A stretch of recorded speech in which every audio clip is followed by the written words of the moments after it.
بسم اللہ الرحمن الرحیم وبہ نستعین وصلی اللہ علی نبینا محمد وعلی آلہ وصحبہ اجمعین ومن تبعهم بإحسان إلی یوم الدین وبعد۔ قال اللہ تبارک وتعالی لیس کمثلہ شیء وہو السمیع البصیر۔ تمام قسموں کی تعریفات اللہ رب العالمین وحدہ لا شریک کے لیے لائق و زیبا ہے، جو ساری کائنات کا تنہا خالق و مالک ہے، اور بے شمار درود و سلام ہو اللہ کے آخری نبی جناب کریم محمد رسول اللہ صلی اللہ علیہ وسلم کی ذات مقدسہ پر۔ محترم حاضرین، یہاں آج اس درس میں جس ذیلی عنوان کے تحت کچھ گفتگو آپ کے سامنے پیش کی جانے والی ہے وہ ہے توحید اسماء و صفات۔ اس سے قبل بیان کیا جا چکا ہے کہ توحید کی تین قسمیں ہیں۔ پہلی ہے توحید ربوبیت، اور دوسری ہے توحید الوہیت، اور تیسری ہے توحید اسماء و صفات۔ توحید ربوبیت، اس کا انکار گمراہ لوگوں نے کیا جو اللہ کے وجود کے منکر ہیں۔ ربوبیت رب سے بنا ہے، یعنی کائنات کو چلانے والا، پیدا کرنے والا، زندگی دینے والا، موت دینے والا، یہ سب اللہ ہی ہے۔ اب یہاں اس کا انکار کرنے والے صرف وہی لوگ ہیں جو کہ دہریہ ہیں، ملحدین ہیں، اور ہمارے زمانے کی کچھ جماعتیں ہیں، اور ان لوگوں کا یہ انکار کرنا صرف تکبر کی بنیاد پر ہے، ورنہ وہ خود اپنے دل کی گہرائیوں سے اس بات کا اقرار کرتے ہیں اور انہیں یقین ہے کہ اس کائنات کا پیدا کرنے والا کوئی ہے۔ خاص طور سے ہمارے یہاں دیکھیے، روس اس کا علمبردار مانا جاتا تھا۔ ان لوگوں کا سوچنا یہ ہے کہ کائنات کو پیدا کرنے والا کوئی نہیں، ساری چیزیں اپنے آپ وجود میں آ گئی، حالانکہ ان چیزوں کا رد بہت طریقوں سے دیا گیا۔ امام ابو حنیفہ رحمۃ اللہ علیہ کی جانب یہ منسوب بھی ہے کہ ان کے زمانے میں ایک دہریہ سے ان کا مناظرہ ہوا۔ اب وقت کے مطابق امام ابو حنیفہ رحمۃ اللہ علیہ کچھ تاخیر سے آئے۔ جب یہ تاخیر سے آئے تو اپنے تاخیر سے آنے کی وجہ یہ بیان کی کہ میں جب آیا تو راستے میں ایک دریا تھا، اور اس دریا کو پار کرنے کے لیے میرے پاس کوئی سادھن نہیں تھا۔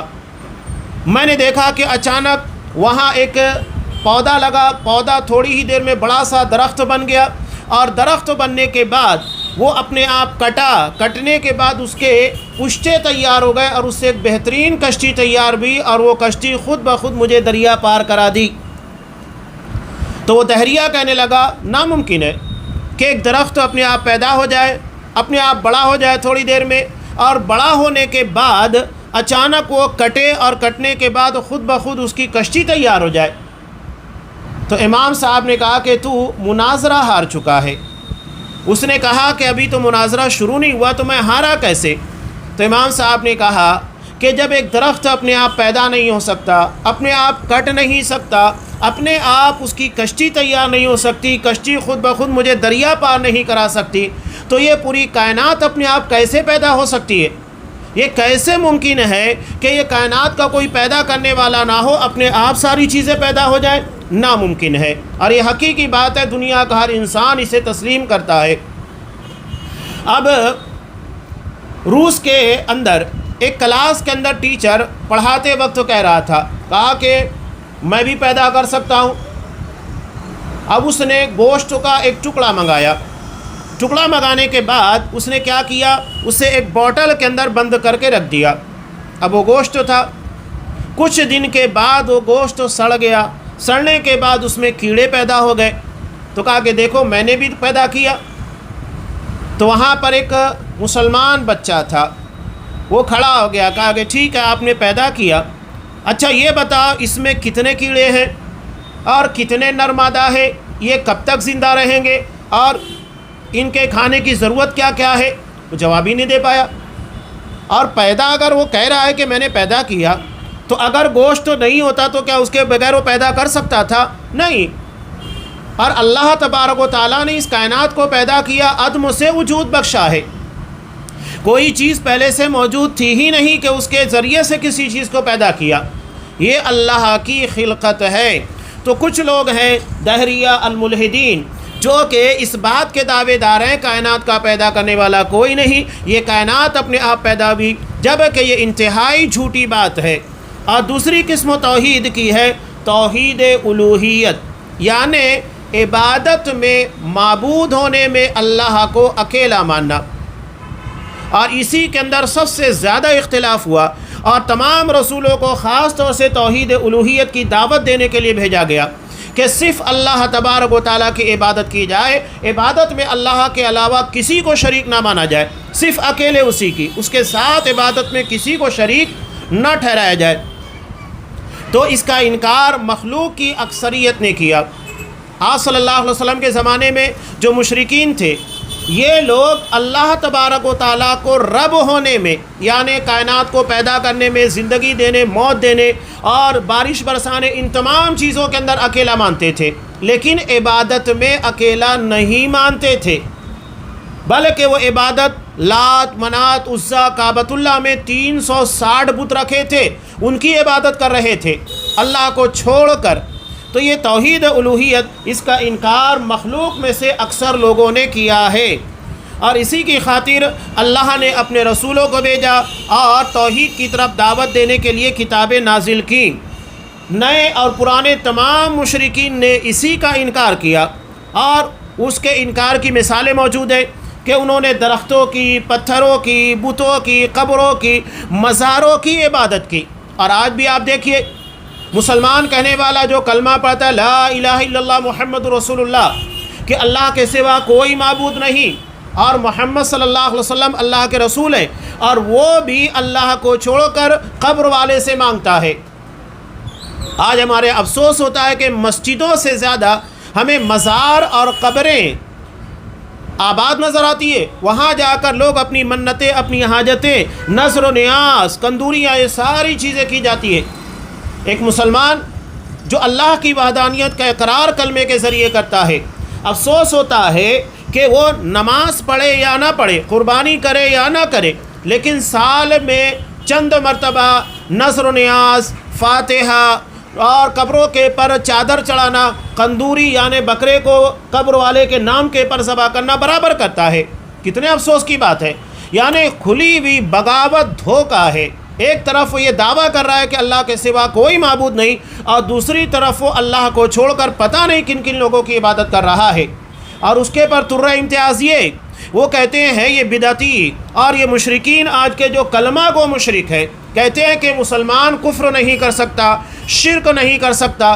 اس حدیث کو غلط معنی پہناتے ہیں جس میں آپ صلی اللہ علیہ وسلم نے کہا کہ مجھے اپنے بعد تم لوگوں کے درمیان شرک کا خطرہ نہیں ہے، بلکہ میں جس بات سے ڈرتا ہوں کہ تمہارے لیے دنیا کشادہ کر جائے گی اور تم آپس میں ایک دوسرے سے مقابلہ آرائی، تنافس کرنے لگ جاؤ گے۔ یہ بات آپ صلی اللہ علیہ وسلم نے خاص صحابہ کو کہا، یہ نہیں کہ قیامت تک کے آنے والے تمام مسلمانوں کو آپ نے کہا۔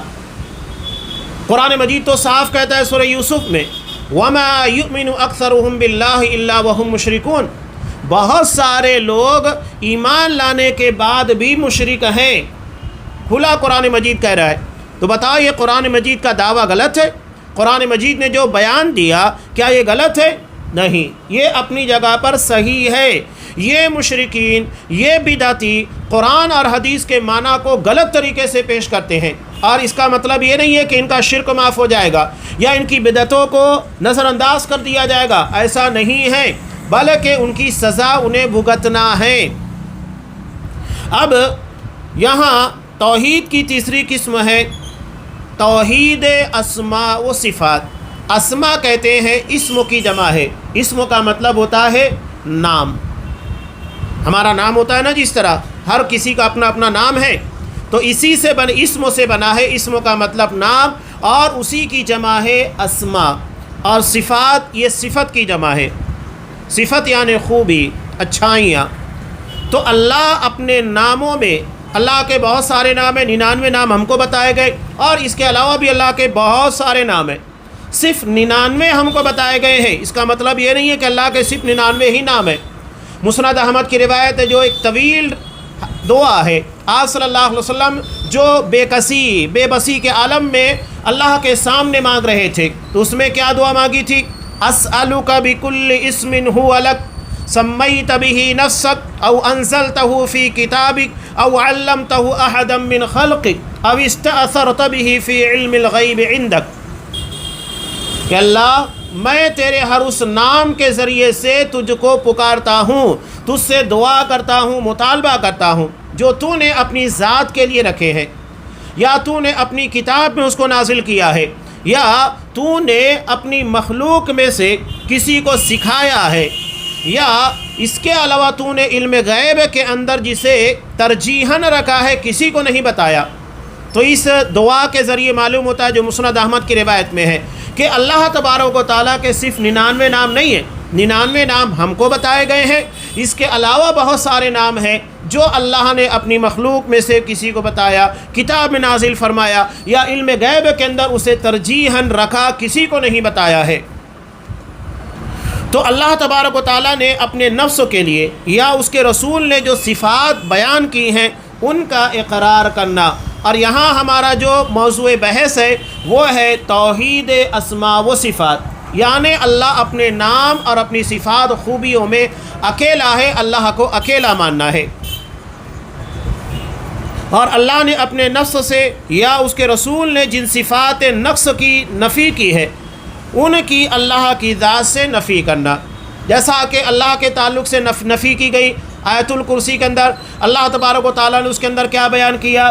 لا تأخذہ سنۃ ولا نوم، اللہ کو نہ تو نیند آتی ہے نہ اونگ آتی ہے، یعنی اللہ کی یہ صفت نہیں ہے کہ اللہ کو نیند آئے یا اونگ آئے، تو اللہ سے نیند ہے، اونگ ہے، ان تمام چیزوں کی نفی کی جائے گی۔ سورہ اخلاص میں اللہ تبارک و تعالیٰ کے تعلق سے کیا کہا گا؟ لم یلد ولم یولد، کہ اللہ کو کسی نے نہیں پیدا کیا اور نہ اللہ کی ذات سے کوئی پیدا ہوا، یعنی اللہ کسی کی اولاد نہیں اور اللہ کو بھی اولاد نہیں، تو ان چیزوں کی نفی کرنا ہے کہ نہیں، اللہ تبارک و تعالیٰ کو کسی نے پیدا نہیں کیا، اور اسی طرح اللہ تبارک و تعالیٰ کی کوئی اولاد نہیں، جیسا کہ عیسائی کرسچن کہتے ہیں کہ حضرت عیسیٰ علیہ السلام نعوذ باللہ اللہ کے بیٹے، اور یہودی کہتے ہیں کہ حضرت عزیر اللہ کے بیٹے، یہ سب غلط ہے۔ اور امت مسلمہ میں، امت محمدیہ میں بھی کچھ گمراہ لوگ ہیں جو نعوذ باللہ چور دروازے سے آپ صلی اللہ علیہ وسلم کے تعلق سے یہ دعویٰ کرتے ہیں کہ آپ صلی اللہ علیہ وسلم بھی اللہ کے بیٹے ہیں۔ کھلے الفاظ میں نہیں کہتے، دبے الفاظ میں کیسے کہتے ہیں کہ آپ صلی اللہ علیہ وسلم نور من نور اللہ ہے، اللہ کے نور کا ایک حصہ ہے۔ ہر انسان اپنی اولاد کے تعلق سے کیا کہتا ہے؟ یہ میرے وجود کا، میرے جگر کا ٹکڑا ہے، یعنی یہ میرے وجود کا حصہ ہے۔ تو یہاں نور من نور اللہ کا مطلب بھی وہی ہوا کہ اللہ تبارک و تعالیٰ کے نور کا ایک حصہ آپ صلی اللہ علیہ وسلم کی ذات گرامی کو بتایا جا رہا ہے، یہ بھی اولاد ٹھہرانے ہی کی طرح ہے۔ اللہ تبارک و تعالیٰ نے توحید اسماء صفات کے تعلق سے یہ آیت جو کہ سورہ شورى آیت نمبر 11 کی ہے، یہ آیت ہر مسلمان کو یاد رکھنا چاہیے، جس میں اللہ کے اسماء و صفات کے بارے میں ایک اصولی قاعدہ بیان کیا گیا ہے۔ اللہ نے کیا کہا؟ لیس کمثلہ شیء، اللہ کی مانند کوئی چیز نہیں، وہو السمیع البصیر، اور اللہ سننے والا، دیکھنے والا ہے۔ یعنی ایک طرف اللہ کے بارے میں اس بات کی نفی کی جا رہی ہے اللہ کی مانند کوئی چیز نہیں، اس کا مطلب کیا ہوا؟ اللہ کو ہم کسی سے تشبیہ نہیں دے سکتے۔ قرآن یہ کہہ رہا ہے کہ اللہ سنتا ہے، اللہ دیکھتا ہے، تو اس کا مطلب کیا ہوا؟ اللہ کی طرح نہ کوئی سن سکتا ہے نہ اللہ کی طرح کوئی دیکھ سکتا ہے۔ اب اللہ کے دیکھنے، سننے یا اس کی جتنی صفات بیان کی گئی ہے، ان تمام تر صفات میں کسی بھی مخلوق کو شامل نہیں کیا جا سکتا۔ یہ بہت ساری تفصیل ہے، انشاءاللہ آئندہ ان ساری چیزوں کی تفصیل آ بھی رہی ہے آگاہ کے دروس کے اندر۔ تو اللہ نے یہاں پر ارشاد فرمایا اللہ کی مانند کوئی چیز نہیں۔ اب کوئی یہ کہے کہ اللہ تبارک و تعالیٰ سنتا ہے تو کیسے سنتا ہے، یہ سوال ہی نہیں ہونا چاہیے، اور اللہ تبارک و تعالیٰ دیکھتا ہے تو یہ بھی سوال نہیں ہونا چاہیے کیسے دیکھتا ہے۔ اللہ تبارک و تعالیٰ کے تعلق سے قرآن مجید میں بیان کیا گیا الرحمن علی العرش استوى، رحمان عرش پر مستوی ہے، اور مستوی کا مطلب کیا ہے؟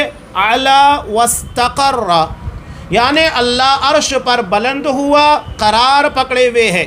یہ نہیں کہنا چاہیے کہ اللہ بیٹھا ہوا ہے۔ ہمارے یہاں بہت سارے لوگ غلطی کرتے ہیں، اللہ کے تعلق سے کہتے ہیں کہ اللہ عرش پر بیٹھا ہوا ہے۔ نہیں، اللہ مستوی ہے، عرش پر بلند ہوا، عرش پر قرار پکڑے ہوئے، یہ باتیں کہنا چاہیے۔ اللہ کے لیے بیٹھا رہنا، اس طرح کی کوئی صفت قرآن و حدیث سے ثابت نہیں اور بولنا نہیں چاہیے۔ اب اس کا انکار کس نے کیا ہے؟ سب سے پہلے اس کا انکار کرنے والے آتے ہیں جہمیہ۔ یہ ایک فرقہ ہے جو کہ جہم بن صفوان کی طرف منسوب ہے، یہ اس کا بانی ہے۔ اور اسی طرح اس کا انکار کرنے میں معتزلہ اور اشاعرہ بھی ہیں۔ معتزلہ کون ہے؟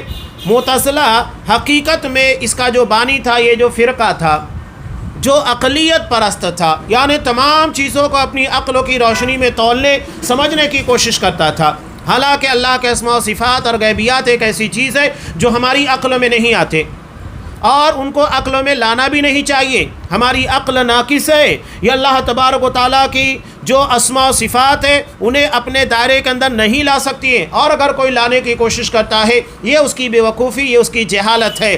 یہ عقل پرستی نہیں بلکہ جہالت پرستی ہے، نادانی ہے۔ اسی طرح یہ معتزلہ ہے جس کا بانی واصل بن عطا ہے، جو کہ ایرانی نژاد تھا، یعنی ایرانی النسل تھا، اور اس کے نزدیک قرآن مجید مخلوق ہے۔ یہ معتزلہ کا بانی واصل بن عطا کا عقیدہ ہے، جو کہ کفریہ عقیدہ ہے۔ قرآن اللہ کا کلام ہے، اس کی مخلوق نہیں۔ یہ یاد رکھیے گا، کوئی اگر اللہ کے کلام قرآن مجید کو مخلوق کہتا ہے یہ کفریہ عقیدہ ہے۔ اور صحیح عقیدہ کیا ہے؟ قرآن اللہ کا کلام ہے جو اللہ نے اپنی شایان شان کلام کیا ہے، یہ اس کی مخلوق نہیں ہے۔ علاوہ ازیں ان لوگوں کے نزدیک توحید کو عقلاً یعنی اپنے عقل کے ذریعے معلوم کیا جا سکتا ہے، اور یہ گناہ کبیرہ کے مرتکب کو کافر کہتا ہے۔ یعنی اگر کسی نے کوئی بھی کبیرہ گناہ کا ارتکاب کر لیا، جھوٹ بول دیا، غیبت کر دی، چغلی کر دی، زناکاری، بدکاری، چوری، اس کا مطلب وہ کافر ہو گیا، اب مسلمان ہی نہیں، حالانکہ یہ عقیدہ اہل سنت والجماعت کا نہیں ہے۔ تو اس کا انکار جہمیہ نے اور معتزلہ نے، اشاعرہ نے کیا۔ اب یہاں اس کے رد میں بہت ساری کتابیں لکھی گئی، یعنی جن جن لوگوں نے اسماء و صفات کے بارے میں کلام کیا اور اہل سنت والجماعت کے عقیدے سے ہٹ گئے، ان کے رد میں علماء اہل سنت، امامان اہل سنت نے باقاعدہ رد کیا، کتابیں لکھی۔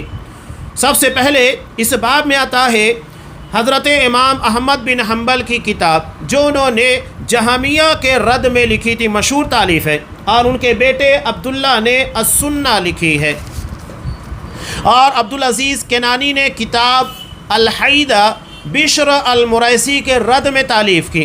اسی طرح ابو عبداللہ المروزی نے کتاب السنہ تالیف کی۔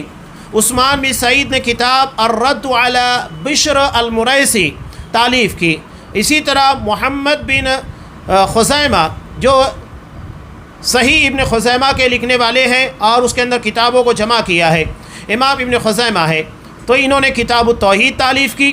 ان کے علاوہ بھی جیسا کہ شیخ الاسلام ابن تیمیہ ہے، ان کے شاگرد ابن قیم ہیں رحمہم اللہ، انہوں نے بھی کتابیں تالیف کی ہیں، اور ان کے بعد میں آنے والے منہج سلف کے سارے کام کرنے والے دعات نے بھی اس کے رد میں کتابیں لکھی ہیں، کام کیا ہے۔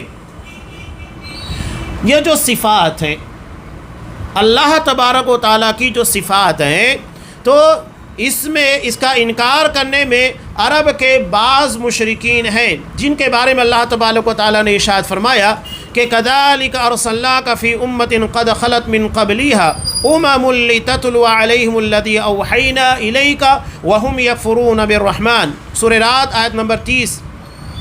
اے نبی، اسی شان سے ہم نے تم کو رسول بنا کر بھیجا ہے ایک ایسی قوم میں جس سے پہلے بہت سی قومیں گزر چکی ہیں، تاکہ تم ان لوگوں کو وہ پیغام سناؤ جو ہم نے تم پر نازل کیا ہے، اس حال میں کہ یہ اپنے نہایت مہربان رحمان کے کافر بنے ہوئے ہیں۔ یعنی وہ اللہ کی صفت رحمان کو نہیں مانتے۔ قرآن صاف کیا کہہ رہا ہے؟ وَهُمْ يَكْفُرُونَ بِالرَّحْمَانِ، وہ اللہ کے رحمان ہونے کی صفت کا انکار کرتے ہیں۔ اور اس ضمن میں ابن جریر نے لکھا بھی ہے کہ یہ صلح حدیبیہ کے موقع پر نازل ہوئی۔ صلح حدیبیہ یعنی سن 6 ہجری میں مسلمان مکہ گئے تاکہ عمرہ ادا کر سکے۔ ان لوگوں کو مکہ سے پہلے حدیبیہ کے مقام کے پر روک دیا گیا، کہا کہ تم لوگ مکہ میں نہیں آ سکتے، عمرہ نہیں ادا کر سکتے۔ چنانچہ وہاں پر ایک معاہدہ کیا گیا جو کہ 10 سال تک کے لیے تھا کہ آج اس معاہدے کی تاریخ سے آنے والے 10 سال تک مشرکین مکہ اور مسلمانوں کے درمیان کوئی جنگ نہیں ہوگی، یعنی یہ جنگ بندی کا معاہدہ تھا۔ اب جب یہ معاہدہ ہونے لگا تو حضرت علی رضی اللہ تعالیٰ عنہ اس معاہدے کو لکھ رہے تھے، تو انہوں نے سب سے پہلے اوپر لکھا بسم اللہ الرحمن الرحیم۔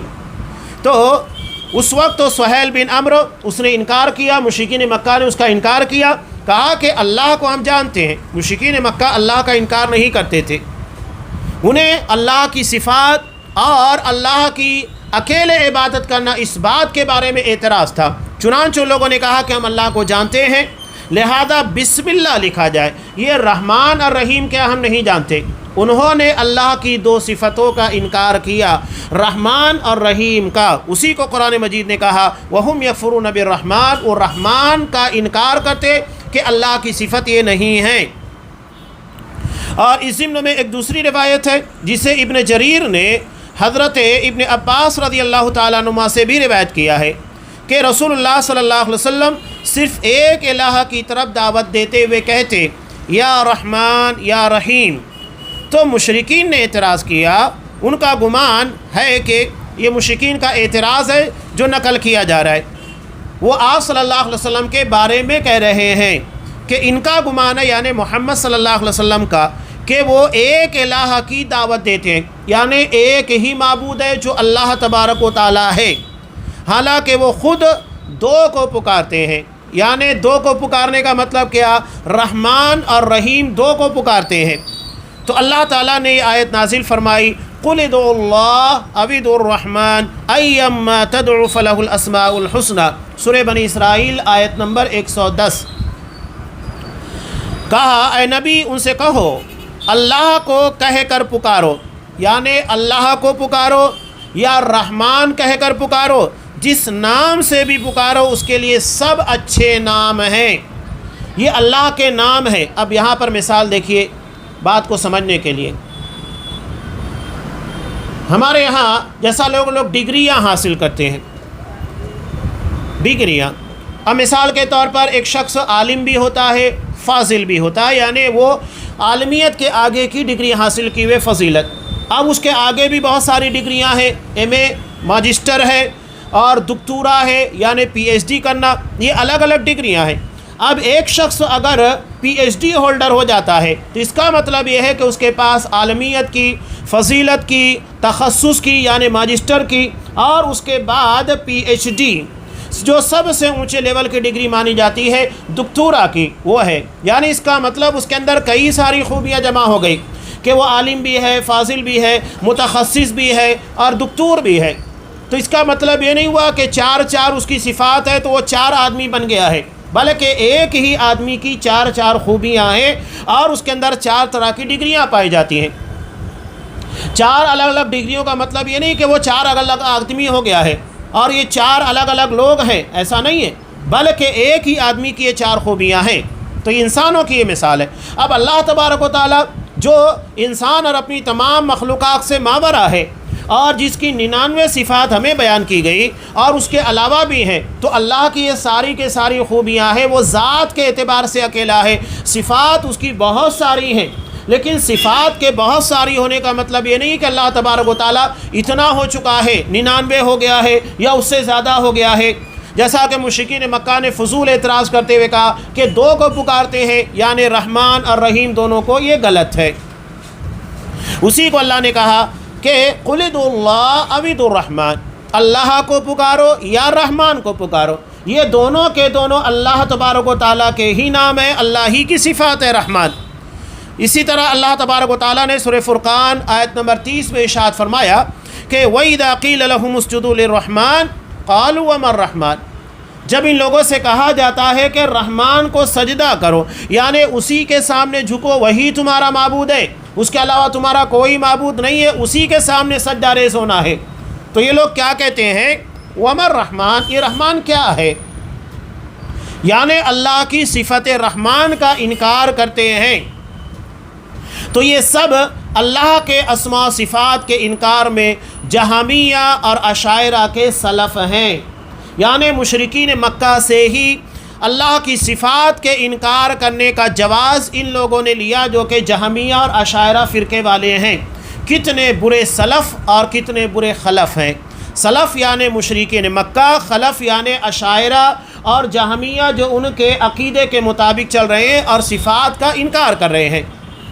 اسی لیے اللہ تبارک و تعالیٰ نے ارشاد فرمایا سورہ کہف آیت نمبر 50 میں کہ افتتخذونہ وذریتہ اولیاء من دونی وہم لکم عدو بئس للظالمین بدلا، کہ اب کیا تم مجھے چھوڑ کر اس ابلیس فاسق کو اور اس کی ذریت کو اپنا سرپرست و ولی دوست بناتے ہو، حالانکہ وہ تمہارے دشمن ہیں۔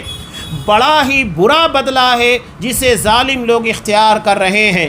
یعنی اللہ تبارک و تعالیٰ بندوں کے لیے رسول بھیج رہا ہے، ان کی ہدایت کے لیے کتابیں نازل کی، اللہ تبارک و تعالیٰ یہ ساری چیزیں بندوں کی خیرخواہی کے لیے کر رہا ہے، تو ہم اللہ کو چھوڑ کر جو ہمارا ازلی اور کھلا دشمن ہے شیطان، اس کے پیچھے لگے ہوئے، اسے اپنا دوست مان رہے ہیں، اسی کو اللہ کہہ رہا ہے بئس للظالمین بدلا، کہ ایک بڑا ہی برا بدل ہے جسے ظالم لوگ اختیار کر رہے ہیں۔